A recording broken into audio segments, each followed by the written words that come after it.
In this week's episode, we sat down with Hunter Rappleye from InterWest Insurance Company, and he's a commercial insurance agent.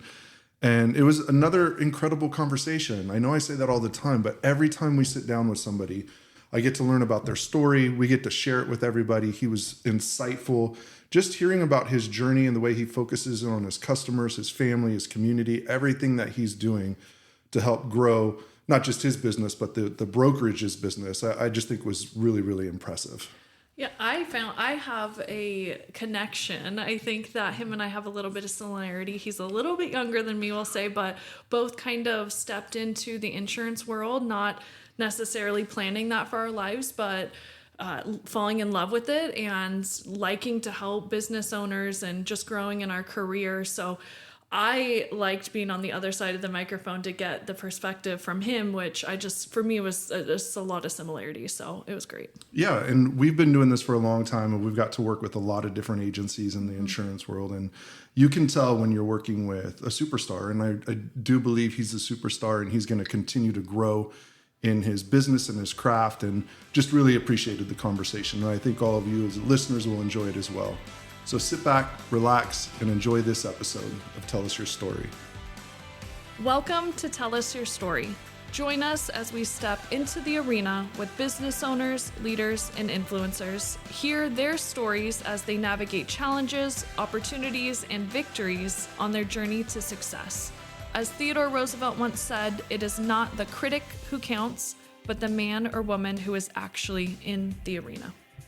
I would say family, the upbringing was one of craziness. I think that's the only way to describe it. So I'm one of 5 triplet older brothers, an older sister, and then me. And so my dad always jokes that he didn't like money, so he kept having kids. But I mean, it was a madhouse growing up, but it was, couldn't imagine it any other way, right? It was crazy, but it was just, there was always something fun, an adventure every day. So how much older are your brothers than you?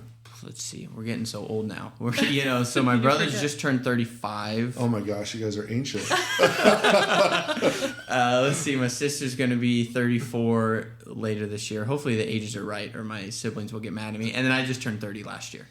So you're very close. You're the baby? I'm the baby. Oh, okay. Yes. Okay. So, as soon as you said triplets, I was like, oh yeah, it's already, you said crazy and then triplets. I'm like, whoa, 3 already. But at least you guys were close. Was there enough of you were at the end. So was that kind of were you left out? A little bit. Yeah. My parents had 4 under 18 months. And so I have 2 girls, like 5 and 2, and our hands are full, so I can't imagine 2 more, and all in diapers. But they had a lot of help from family members growing up, but it was crazy.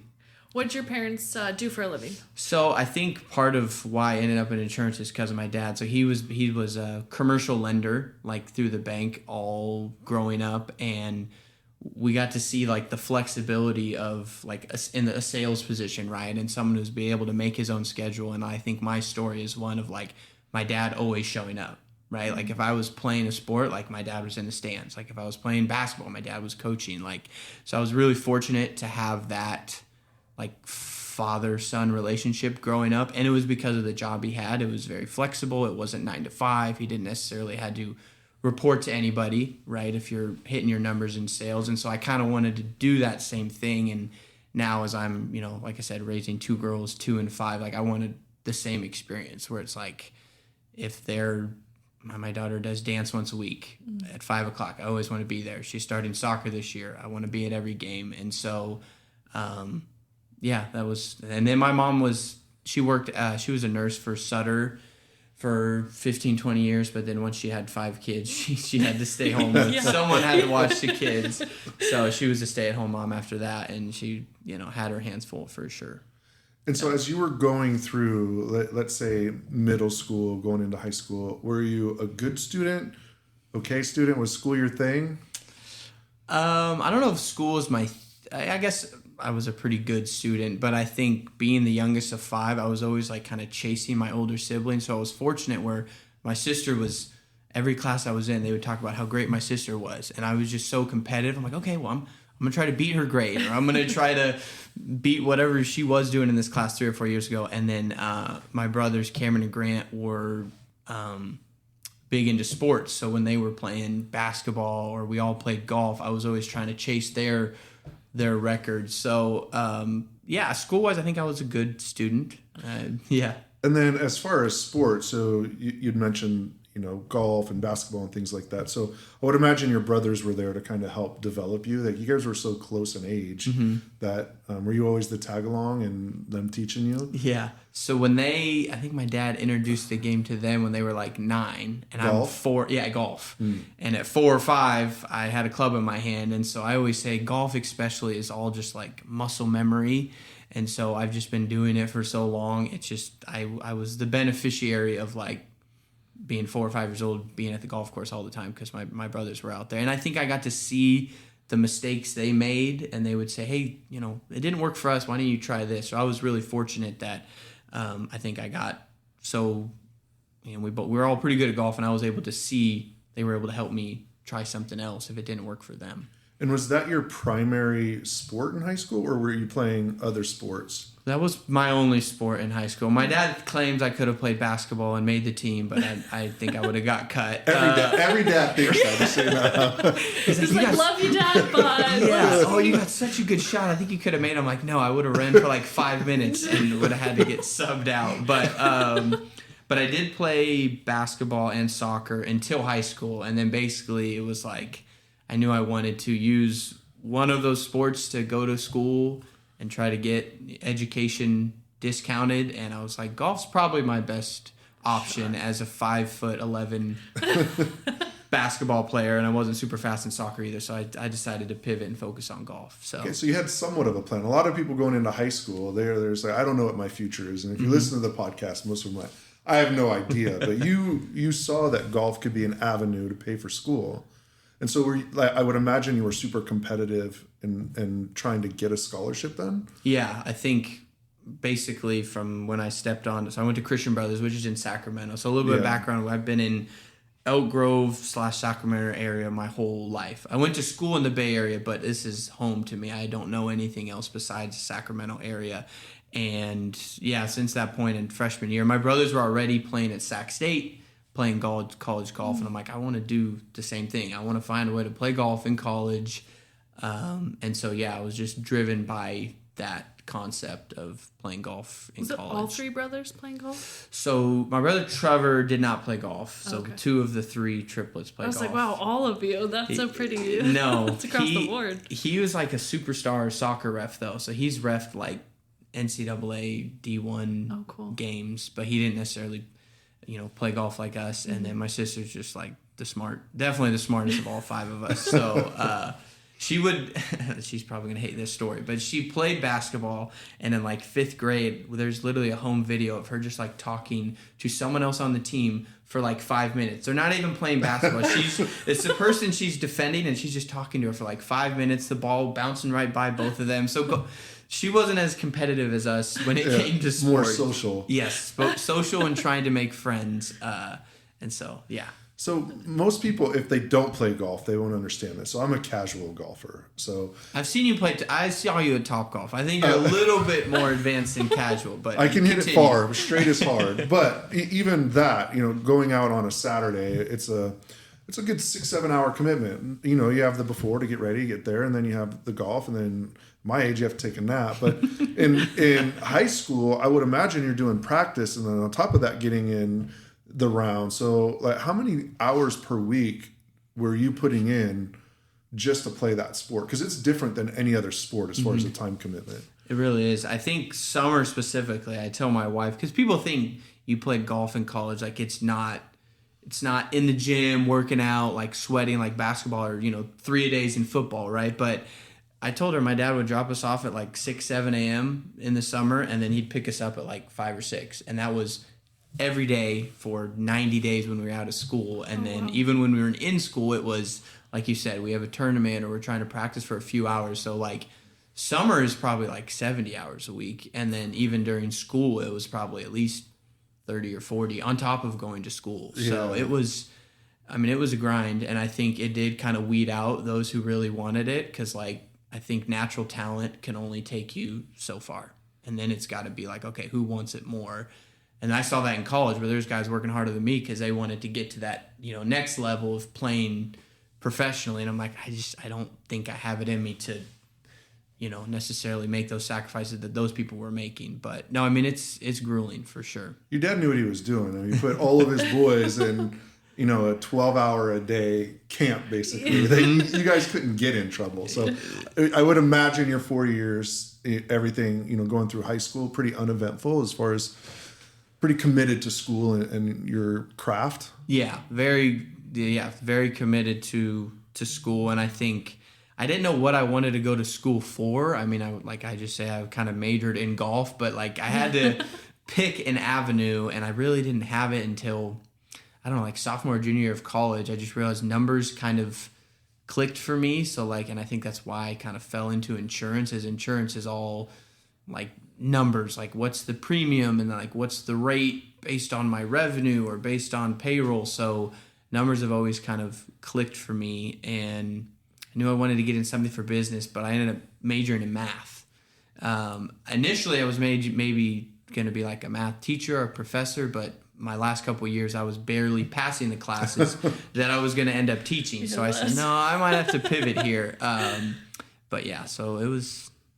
And go ahead. So you golf, you knew was to get you to college. You didn't really know what you wanted to do, but college was just, it wasn't even a question. Like you knew that was the route that you were going to go, and you'd figure it out once you got there. With regards to like being the like math major and something in business? Yeah, or? just like going to college. Like if you didn't have a career, you didn't know what major you wanted, but you knew like I'm playing golf, I'm going to go to school. Like college was just, because some people are like, my parents maybe didn't go, we didn't talk about it, or college, like they knew that they had to go to nursing school or something like that, but you just knew you were going to go to college no matter what? Or was that Yeah, I think I knew I was going to go to college. I also saw like my brother. It was one of those things as the younger brother, still the tag-along, like you said. Like I just was kind of doing everything they were doing like 4.5 years later. So if they dropped out, then maybe I would have dropped out, but I don't know. So maybe I have to thank them for that. But yeah, I was definitely going to go to school. I'm going to get my degree. I'm going to play golf doing it. And then when I graduate, I remember waking up after graduation. I'm like, okay, now what? Like now golf's done. I know I'm not going to play professionally, but like now what? And I remember there was like a daunting 6 to 8 weeks to figure out like what I wanted to do and, work. And okay, now I'm not golfing, but I'm still waking up doing something. And so that was a real paradigm shift. Once I graduated, I'm okay, now what? And I guess I'm still asking myself that question sometimes, but yeah. You'll ask for the rest of your life. So was there a time, it's probably not the last question I'm going to ask you about golf, but was there a time where you thought you might want to go pro, and then you maybe you saw something like, this isn't for me? I think, again, being the benefactor of seeing my brothers do it. So when I was a junior in college, they were still playing professionally. They had done it for 2-3 years, not like on the PGA Tour, but like, if you're thinking about baseball, like the minor leagues of golf, trying to make it. And it's a struggle. It's a grind. I mean, there's really no money until you make it out there, and it's a lot of travel. And I always say I get nervous putting for like $10. And so now you're putting for $10,000. I'm like, I don't know if I can do this. But I remember junior year, I thought I was still going to do it. And I don't know why. It just, something clicked where I'm like, I think they decided to hang it up, and I just saw them go through it, and it just wasn't for me. It's a lot of travel, and it's a grind. And I think I knew I just kind of wanted to get my life started. I didn't know what it looked like, but I just wanted to get it started.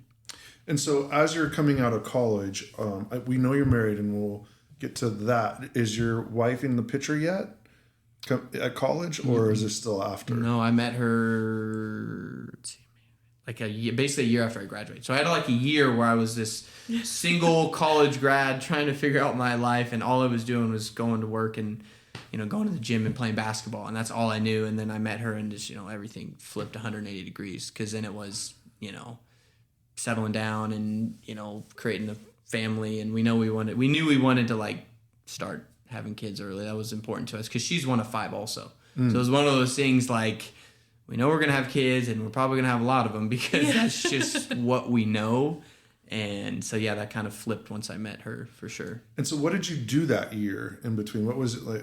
You working at Burger King? Or like... So when I first got out of college, I worked at a place called Lincoln Financial. And so that's insurance, but it was personal insurance and financial planning. So I would actually like work with business owners on their like individual retirement. But then they'd be like, hey, can you help me with my business insurance? And like, that's their real legacy is like, hey, you know, sometimes they're second, third generation. They're like, hey, this is my dad's company or my grandpa's company. And like, I'm trying to not run this into the ground. Like, can you help me? Like, this is my family legacy. And I couldn't help them. And then my brothers were already, again, just following along with my brothers. They were already at InterWest.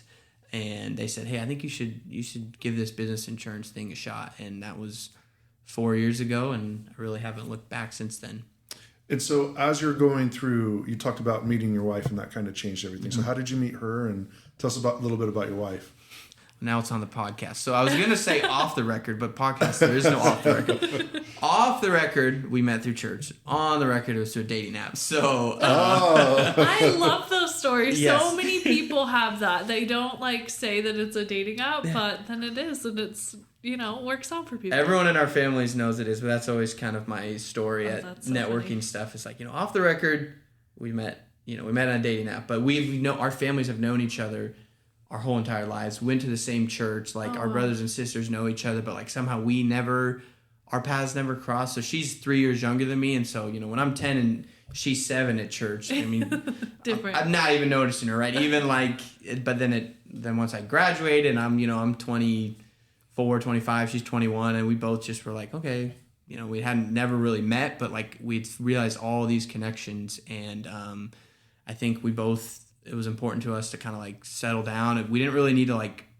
test it out, I guess. We just kind of knew when we met. I mean, we were engaged within like 4 months and married within 9. Wow. So it was it was really quick. Incredibly quick. Yeah. Wow.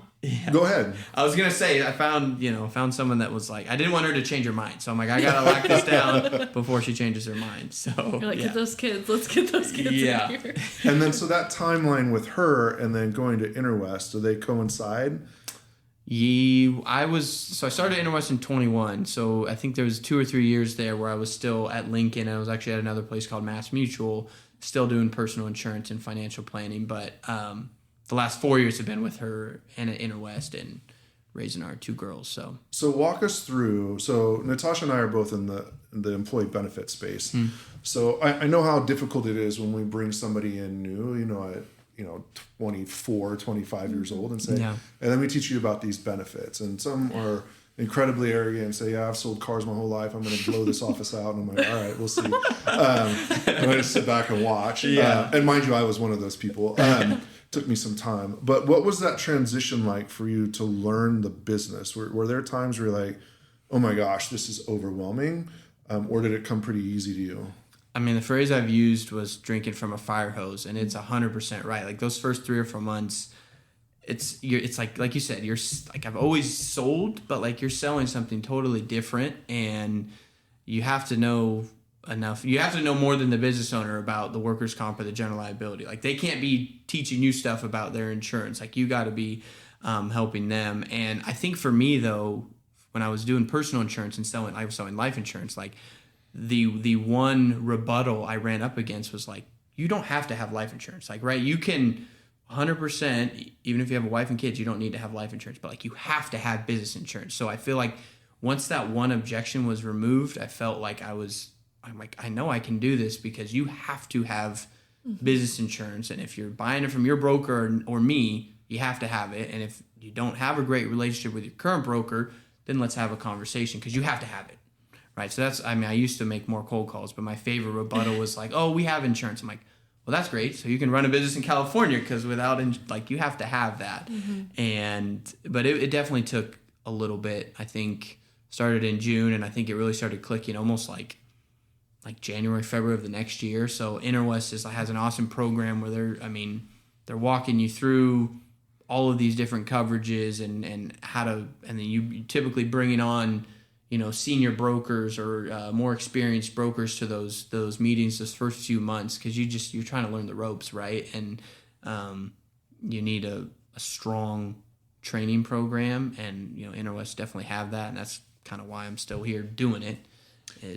Yeah, so you're in a unique position. I think Natasha definitely experienced this. So, one, you're coming into this during COVID, so like the world's upside down. Mm-hmm. Two, you're working with business owners and brokers, and how old are you at the time? 25, 26? 26, yeah. So there's old guys like me that'll walk in and see a 25, 26-year-old and be like, what does this kid know about my business that I've spent 30 years building? I know Natasha's gone through that. Yeah. So how did you gain credibility? But like, what is your thought when you go into those meetings and showing? Because I've talked with you. I know you have the expertise, but how did you get there?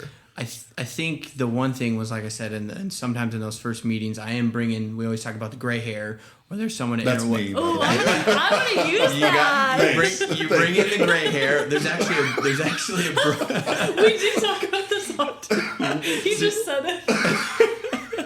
I said we bring in the experience. Yeah, we knew what you meant. Bring in the gray hair. There's actually a broker at InterWest who goes along with the younger broker because he's bald. So his thing is you bring in the bald head or the gray hair. But I think that was huge, right? So that kind of puts you at ease where if they fire off those questions and you're 26 years old, you can kind of throw it to them. And I think the other thing is we lean on like InterWest as the company, right? So like we've been a staple in Northern California. Like we only do insurance in Northern California pretty much. Like if this was, I always say, if you're a contractor in Arizona, like we're probably not talking, or I'm telling you to find a broker in Arizona because I don't know the Arizona space as well. So leaning on 100 years of experience at InterWest, 400 employees, and if I don't have the answer, someone on my team does, right? Because there's an account manager behind me, there's a claims person behind me, there's a safety person behind me. So like if for some reason I don't have the answer, someone on my team has that answer, right? And that's where decades of experience, you can kind of lean into that, where you're not just hiring me, you're hiring this whole team. And although I'm 26, all of these people are 30, 40, 50 years old, and they know what the heck they're doing. I came up in that I was hired at 22, and to, like we were talking about before the podcast, into insurance, and I didn't know, I was a referral, and I was like, well, you pay me more. So anyway, that's how I got my start in insurance. But a lot of it for me, like learning the products was easy. Like I could read a textbook and I could do all that self-study. But as far as the sales, it was a lot about learning about people and about sales presentations and things like that. So as you're learning like the products, like the insurance, they have to have it. What were you learning about the customer or the clients? Because I think that's a big piece of finding success. Like there's a phrase I really like, and it's like an emotional IQ, right? Like which you can't find in a textbook, and you really can't teach it. You just have to learn it. And so sometimes we describe the phrase we use at InterWest is like where you barf on the business owner about the coverages, or you just barf on them on what you can do to help them. But like if they don't have a problem, or if you don't know what their problem is, it's total just jargon to them. And so I think for the biggest thing for me is like, rapport building is really important when I have these meetings. Like the first 5 or 10 minutes, I'm just trying to find some commonality. If it's a golf picture, then that's really easy for me to talk about golf or whatever. If there's a picture of the family, I bring up my family. But it's just kind of breaking down those walls. We're like, okay, they trust me. Like we're gonna have a conversation here, and then I'm like, they talk to me like, what is wrong with your insurance program, if anything? Right. And I have these calls where they're like, you know what? I like my broker. I feel like I'm getting a good rate. And I'm like, that's awesome. So they're happy with it. You're not, that was a big thing for us, is it almost took the prep. For me, I was like, I am not the guy on the sales floor or car sales, like trying to sell you some, I felt like sales was like sleazy, to be honest. And I had to learn, to your point, is like getting to the root of their problem, figuring that out. It took the pressure off. I'm like, I just need to get to know you and like figure out if you have a problem. And if you do, I'm there. If you don't, then on to the next one. So it for me, it just alleviated a little bit. So I felt like I could do better in that situation. And I think there are, in both of our industries, like there is a lot of insurance brokers that sell employee benefits and sell workers' comp and can do exactly what I'm doing. So really, you're just selling them on you, right? You're just selling them on like, hey, I think if I'm calling you and I have a huge problem, like you're going to get back to me. I'm not going to worry about you not getting back to me. And I just trust that you're going to do as good as you can for my business. And I think that's the most important thing. Like, you're going to work hard, you're going to earn my business, and I'm going to trust you in case of an emergency, right? And I think in insurance, less in employee benefits, but more in our industry, like, I talk about how great our claims team is, but I always say, I hope you never meet them. Because then, right, like, if you're not having a claim, then insurance is like super easy. But when, stuff hits the fan and, we got a vehicle in the shop, or we got an injured worker, like, the last thing I want you to do is worry about what to do. I want you to just call me, and then we'll handle it. Yeah, I think that's a very humble outlook, because in our industry, you're right. There are a lot of people that do what we do. There's not a lot of people that do it great. And I think that, we have similarities in what we do, right? It's still insurance. We're taking care of people. I would imagine you've come back through and you've looked at whether it's the policies that were sold, or you're looking at the service level that they were getting, and you can see the gaps in it. And it's not to put down other agents, but there's levels to it. And I think you should appreciate where you're at and that level and the services that you offer, because somebody who's getting subpar service, especially, you can typically see it right off the bat. They're frustrated. And then if you start to go look through their policies, they need an expert like you to go in there and really take a look at it. And you had talked about barfing on the customer, because I'm a little bit older, so I'm a lot older. But I would always call it, when we would train agents, I was like, you're not an encyclopedia. If you want to be an encyclopedia, go somewhere else. You're not here to just regurgitate everything that is in a policy. So how many people have you seen, like, through the classes that you went through, that, to your point, didn't have that emotional IQ? Maybe they had the knowledge part down, but they just couldn't do it as an agent. I can just see friends or, connections on LinkedIn, like, they become an insurance broker, and then just the break even, I feel like, is like 18 to 24 months. And then they're on to a new job because like, they just, like you said, they haven't figured out that, okay, obviously you need, information is power. Like, you need to know what you're selling, but at the end of the day, like, they just have to trust you, and then you have to, like you said, figure out what their problem is and figure out if you can solve it. There's times they have a problem and I can't necessarily solve it because it's, from, as a broker, there's some programs that we don't have. And I've gladly sent business owners to another brokerage or another company, because I'm like, I think they have what you're looking for. Because at the end of the day, all I do is I wake up, and whether it be my client or a prospect, like, how can I help their business? How can I put them at ease about their insurance program? And that's why we wake up, every day and do what we're doing. So back to my point, that's not how everyone wakes up. So when I started in my career, I was like, how do I get to the top of this sales board? I was not interested in the customer. I was a sales guy. I was that guy. Yeah. And I had some mentors that, sat down with me and changed my approach to yours, which was, you focus on doing what's right for the customer, and all that other stuff that you're worried about will naturally happen. So again, I think it's just, kudos to you for having that mindset. Because it is, when you put the customer first, then everything else follows. So when you have friends that come to you now, and you're about 30 years old, you're 30? 30. Almost 31. So you have friends that come to you now, maybe they've tried out some different careers, and they're like, hey, you're successful. I like what you're doing. I see the path.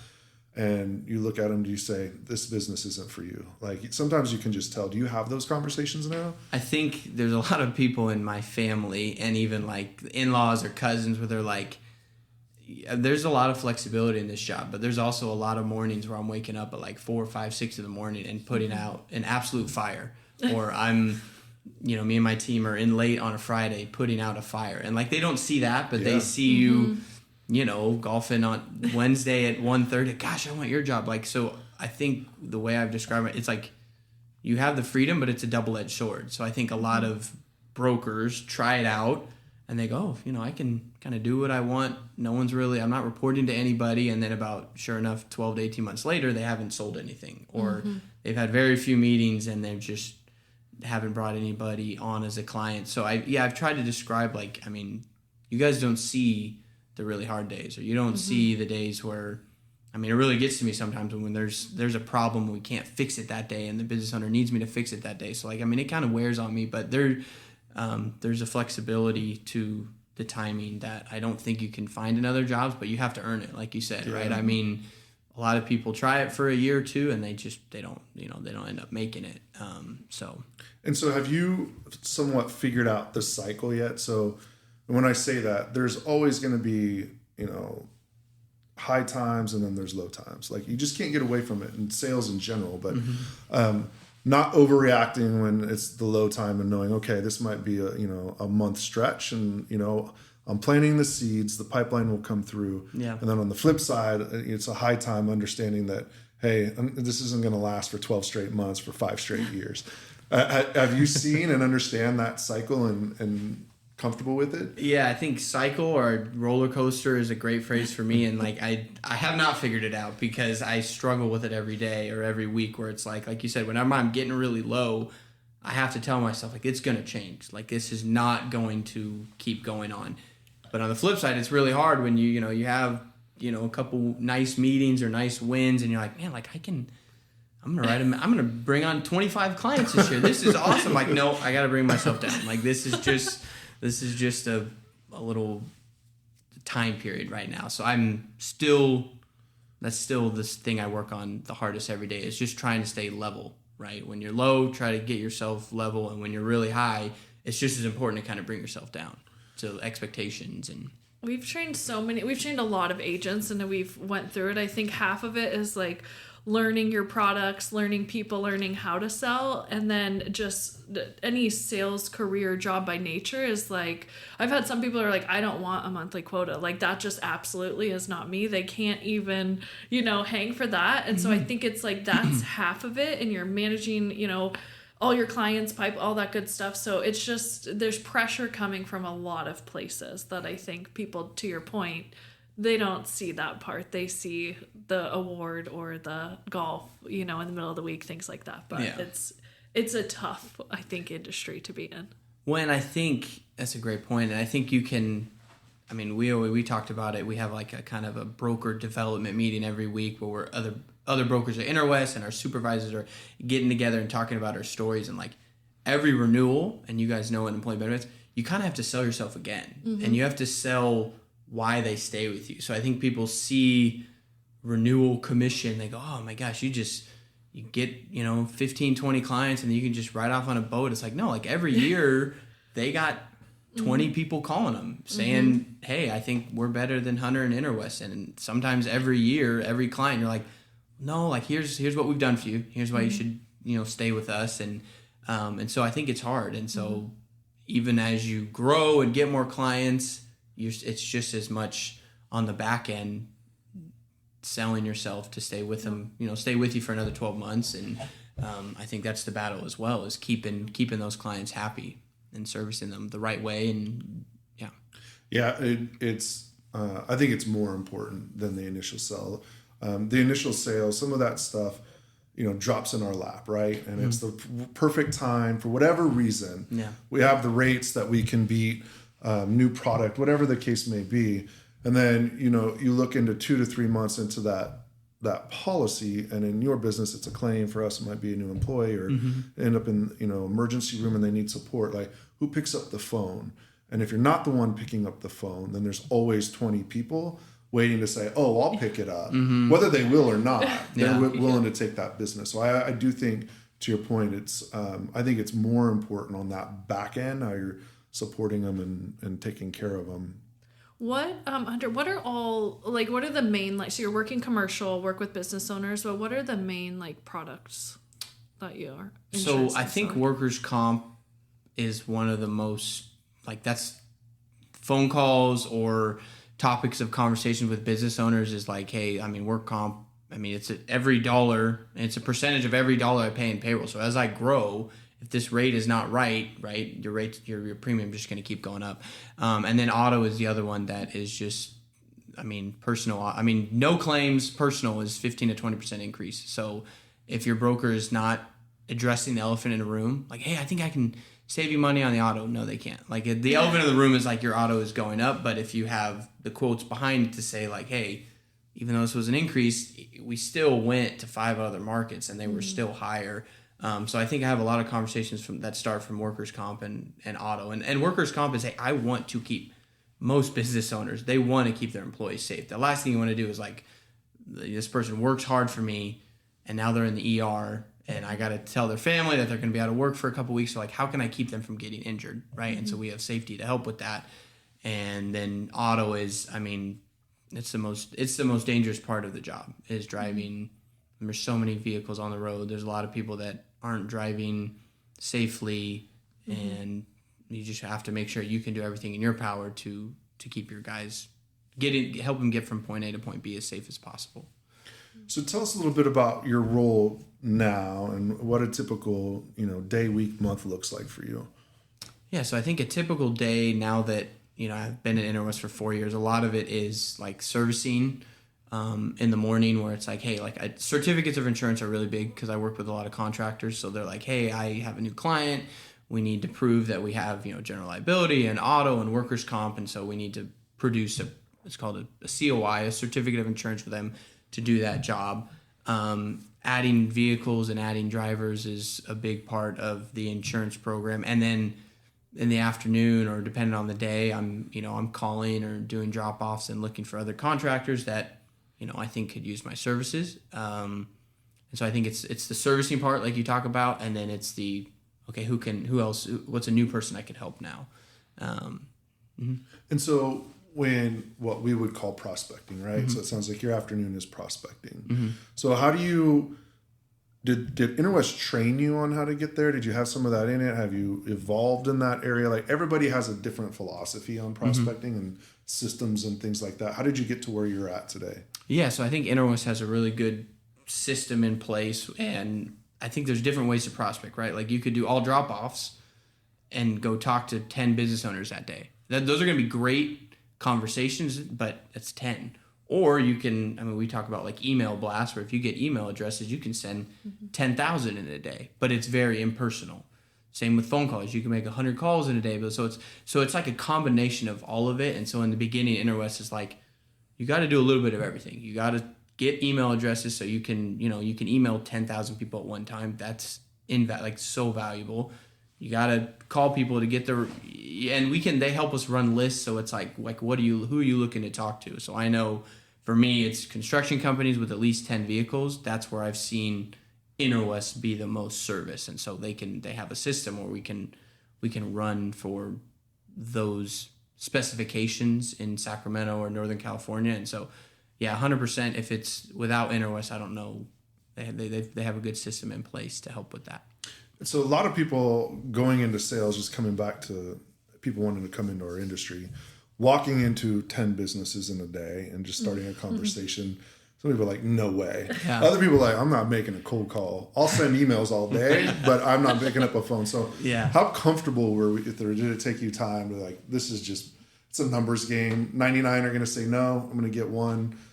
How long did it take you to get comfortable? So I think even before coming to InterWest, I was cold calling at my other job. So I've only known cold calling. This is actually the least cold calling I've ever done is like currently, because I just have, clients and business owners that I'm servicing. But I've weirdly liked cold calling. It's it's not a lie. Like I enjoy, because when you dial, especially if it's a cold one, you're like, this could be the one that you just catch. You talked about timing and falling in your lap. Like I could call this person.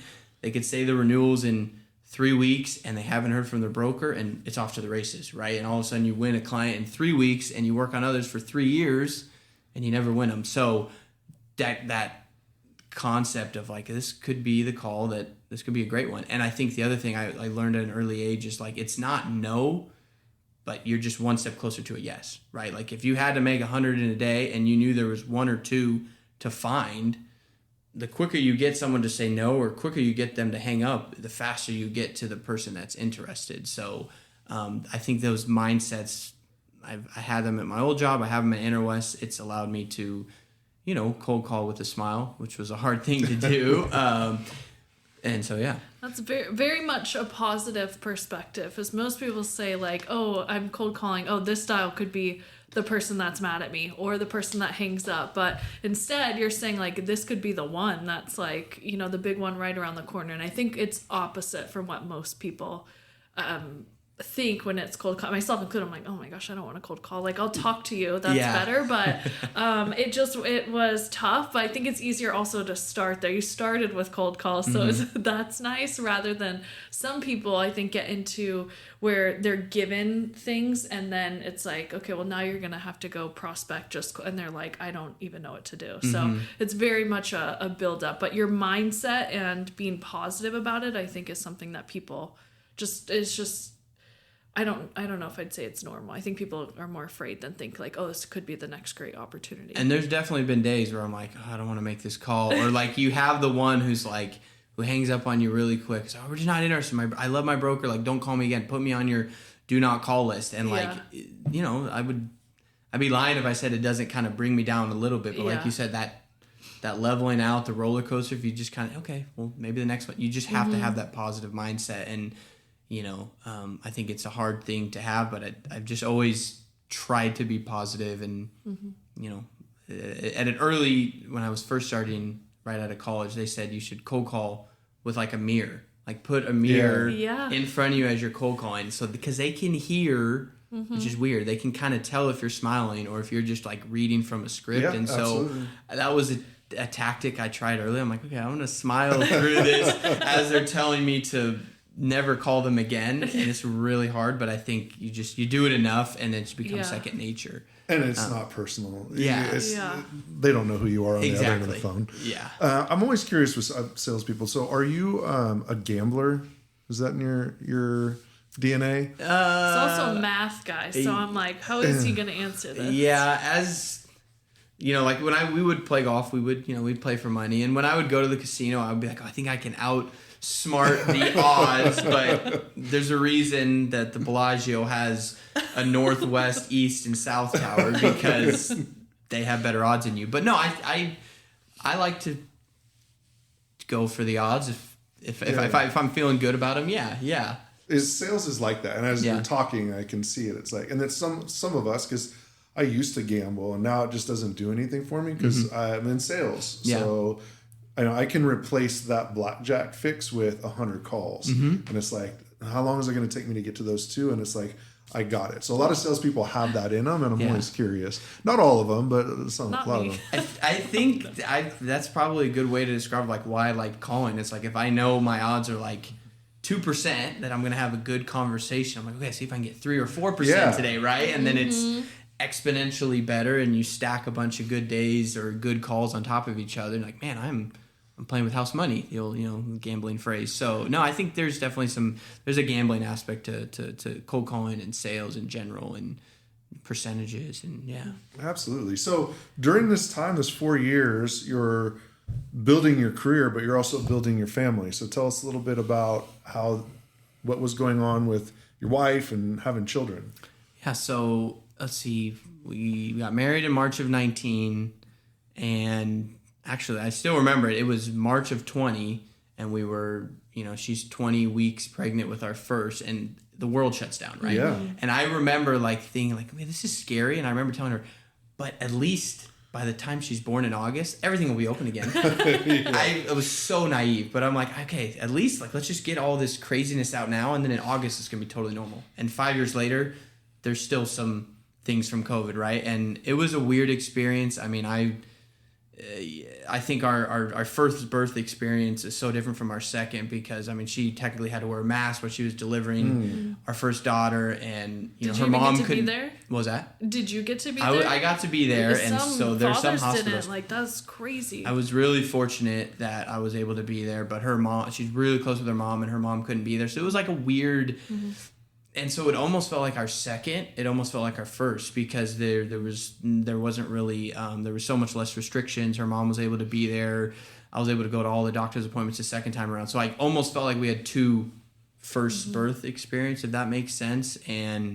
But yeah, I was in the middle of I guess I hadn't started at InterWest yet, but I was at my old job, and she was starting to stay home, so it was really hard being the sole income and wife and baby at home. But I think that was the other reason. I had to keep pushing because I'm like, I gotta figure this out. I know I want to be in sales.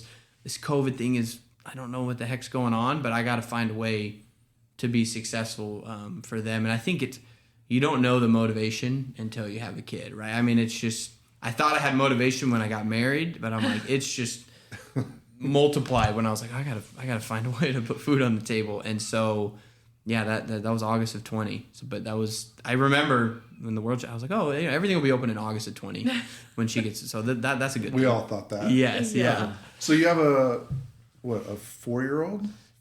Our oldest is going to be 5 in August, but if you can't tell, but my nails are painted. Obviously, it's a podcast, but I'm a girl dad for sure. So they painted my nails on Friday. They were like, right when they woke up, of course, they were just like, hey, can we paint your nails? I'm like, sure. Like it'll keep you busy. And so if I have meetings, I address the elephant in the room. I'm like, yep, my nails are painted. They were by my daughter. Like, okay, now let's get past that. That's your icebreaker. That's your. You need a golf picture. Like my nails are different colors. It's total. I remember it was an icebreaker with like some drop off. He's like, oh, I got girls, I know it, and it was.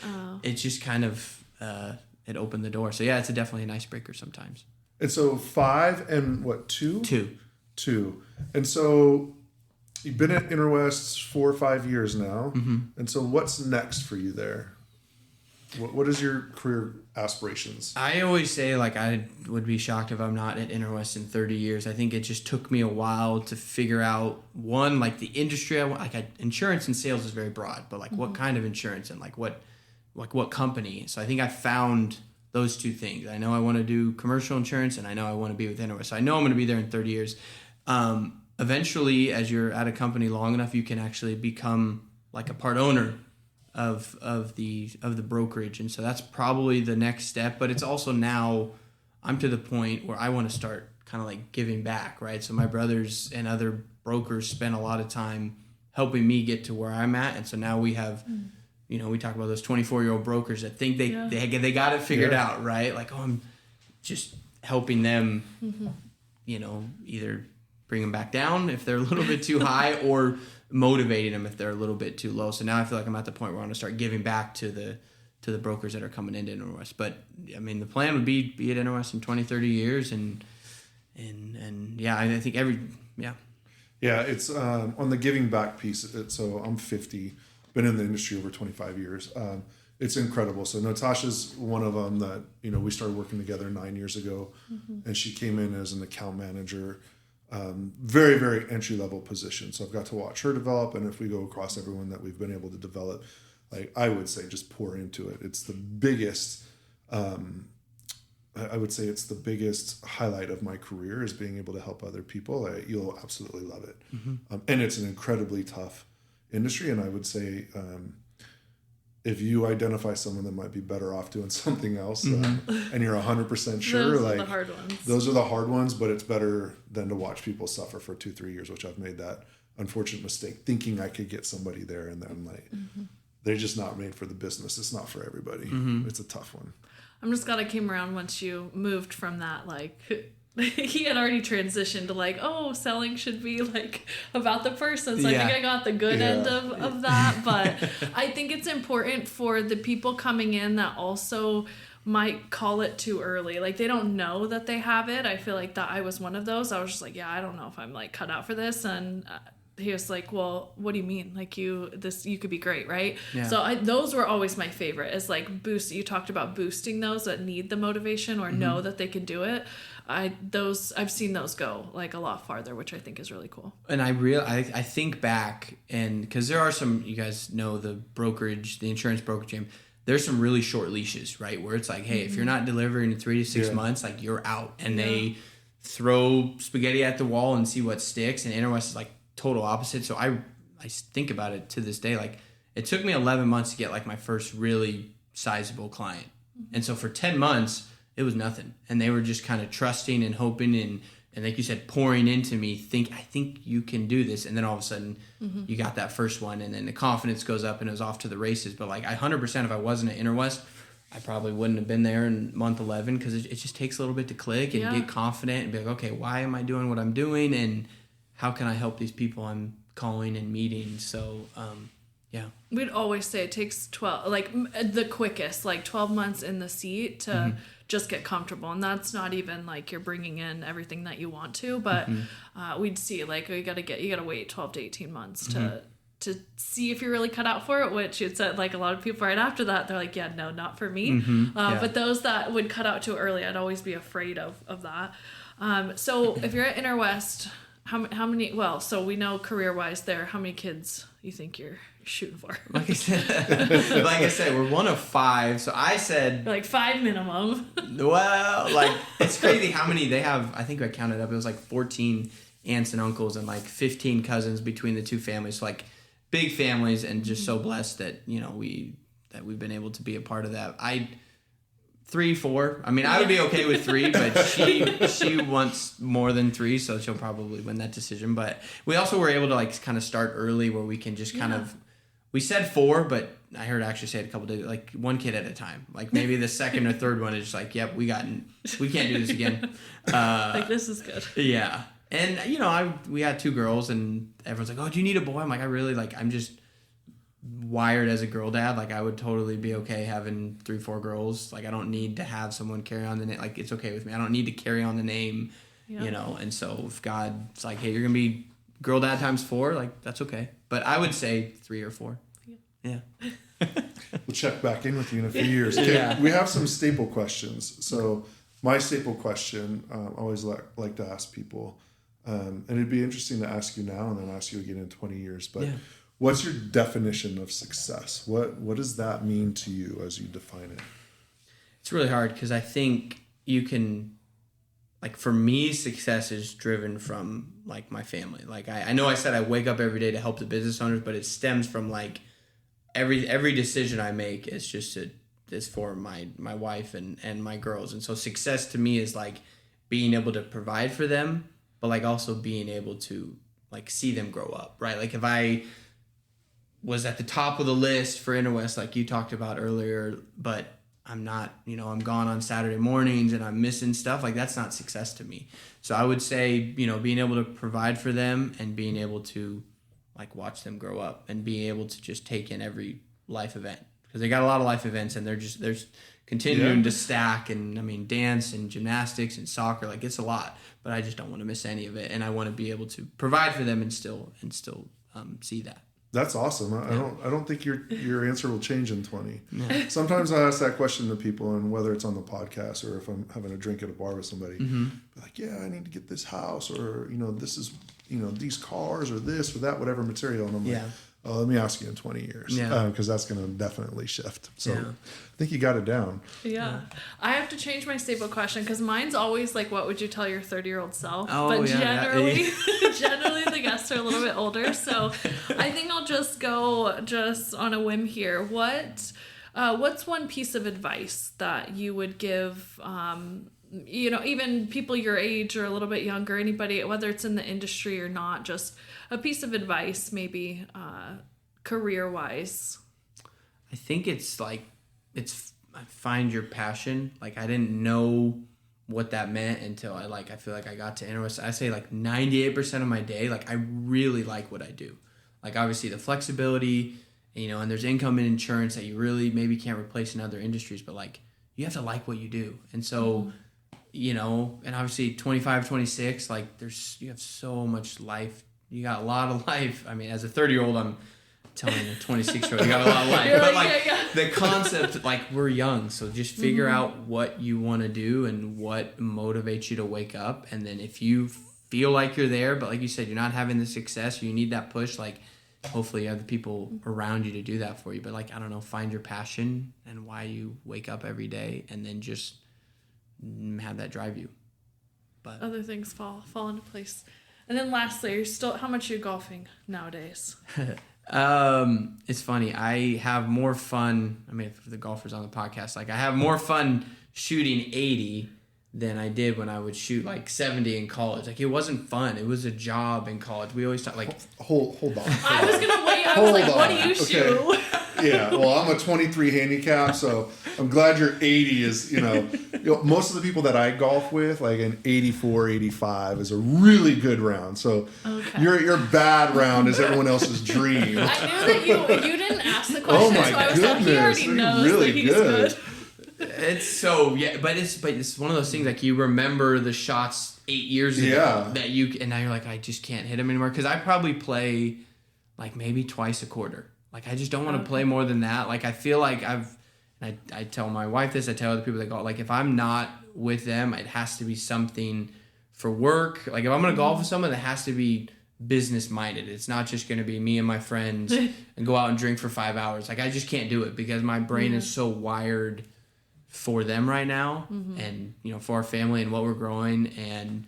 But yeah, probably like twice a quarter, maybe. Yeah, and you'd be bored, like beating everybody, like coming in with an 80. Well, I think in insurance too, it's good that you know to golf. Like that's always the thing. It's like, oh, there's the golf thing. I'm like, I was like, gosh, should I learn? But I was like, no, I'll send him. It has definitely been, you know, like you said, the selling point, or hey, you know, we'll go play golf and talk about easier to talk about insurance on the golf course than in your office. So it's definitely I think it's helped me, you know, have those conversations about, you know, going to play golf. Or I mean, golf is, a lot of people play golf and a lot of business owners play golf just because it's something that you can only play if you kind of have the freedom to do that. And they, you know, they put in the blood, sweat, and tears now, and now they can, now they've earned the ability to go golf. But yeah, probably twice a quarter. And I don't really necessarily want to play more than that. Yeah. But yeah. Love it. I love it. I'm never going to golf with you, by the way. But, just waiting 4 shots every hole for me to get done. So thank you very much for coming on the podcast. I appreciate it. Incredible story. I can't wait to see you in 5-10 years. You have a pretty incredible career ahead of you. So appreciate you coming on. Yeah, thanks for being so open. Yeah, I appreciate thank you it. guys.